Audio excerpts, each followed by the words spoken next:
ఉక్కు పరిశ్రమకు మళ్లీ పునర్వైభవం రాబోతోంది. ఇప్పటికే కేంద్రం 11,440 కోట్ల రూపాయల ఆర్థిక ప్యాకేజ్ ప్రకటించింది. ఇప్పుడు ప్లాంట్లో సమస్యలు పరిష్కారాలకు సంబంధించి కేంద్ర మంత్రులు, ఎంపీలు, స్టీల్ ప్లాంట్ ప్రతినిధులతో సమావేశమయ్యారు. ముందు ప్లాన్ ని పూర్తి స్థాయిలో రన్ చేసి ఉత్పాదకత పెంచాలనేది ప్రధాన లక్ష్యం. ఆ తర్వాత సేల్లో కలపాలా వద్దా అనేది డెసిషన్ తీసుకుంటుంది కేంద్రం.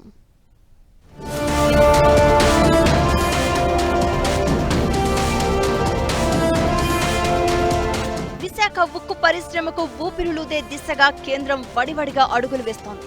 స్టీల్ ప్లాంట్ ను ప్రైవేటీకరణ చేసేదే లేదని, పునర్నిర్మాణం చేపడతామని కేంద్రం స్పష్టం చేసింది. ఉక్కు పరిశ్రమకు కేంద్రం 11,440 కోట్ల రూపాయల ప్యాకేజీ ప్రకటించిన తర్వాత తొలిసారి కేంద్ర మంత్రులు కుమారస్వామి, భూపతిరాజు శ్రీనివాస వర్మ విశాఖ స్టీల్ ప్లాంట్ ను సందర్శించారు. ప్లాంట్ ప్రతినిధులు, అధికారులు, కార్మిక సంఘాలతో వేర్వేరుగా సమావేశమయ్యారు.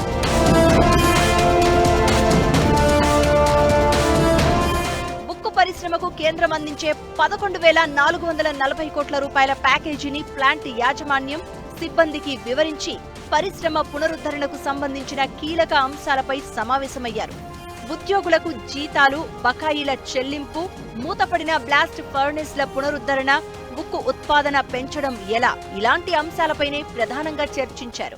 Our planning is not to go for privatization. We wanted to revive the plant. Give some time actually. I have already decided mentally I prepared to revive the plant, give some rebirth to the plant. I expressed it before you. We worked from last 6 months how to revive this plant.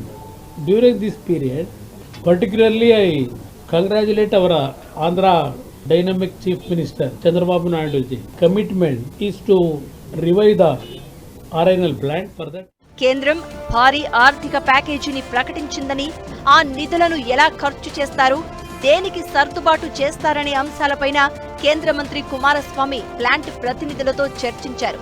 Steel ప్లాంట్ను లాభాల బాట పట్టించేందుకు ఏం చేయాలి అనే దానిపైన వారితో మాట్లాడారు. కార్మికుల సమస్యలను కూడా మరో 3 నెలల్లో కొలిక్కి తెస్తామని కేంద్రం చెబుతోంది. ప్యాకేజీ సాయంతో స్టీల్ ప్లాంట్ 7.3 మిలియన్ టన్నుల పూర్తి స్థాయి వార్షిక ఉత్పత్తి చేరుకున్న తర్వాత దానిని సెయిల్లో విలీనం చేసే అంశాన్ని కూడా కేంద్రం పరిశీలించనుంది.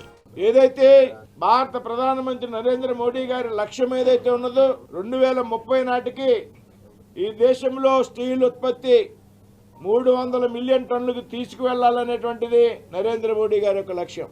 అందులో విశాఖ స్టీల్ ప్లాంట్ ను కూడా భాగస్వామ్యం చేయాలి. తీవ్రమైనటువంటి ఆర్థిక నష్టాల్లో ఉన్నప్పటికీ కూడా కేంద్రం పెద్ద ఎత్తున ప్యాకేజీ ఇచ్చినటువంటి సందర్భం ఇది. ఈ ప్యాకేజీని అందరూ ఉపయోగించుకోవాలా, స్టీల్ ప్లాంట్ ని లాభాల బాటలోకి నడిపించాలనేటువంటి ఒక ఆలోచనతో ఈ ప్యాకేజీ ఇవ్వడం జరిగింది. 2014 వరకు స్టీల్ ప్లాంట్ బాగానే నడిచింది. 2021లో స్టీల్ ప్లాంట్లో పెట్టుబడుల ఉపసంహరణకు ప్రతిపాదించారు. దీనికి తోడు ప్రైవేటీకరణకు వ్యతిరేకంగా ఉద్యమాలు చేశారు.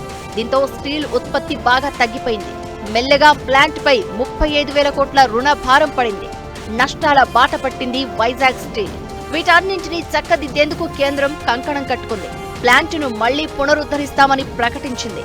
2030 లోపు 300 మిలియన్ టన్నుల స్టీల్ ఉత్పత్తి సాధించాలని లక్ష్యంగా పెట్టుకుంది. అలా విశాఖ స్టీల్ ప్లాంట్ ఆశలు సజీవమయ్యాయి.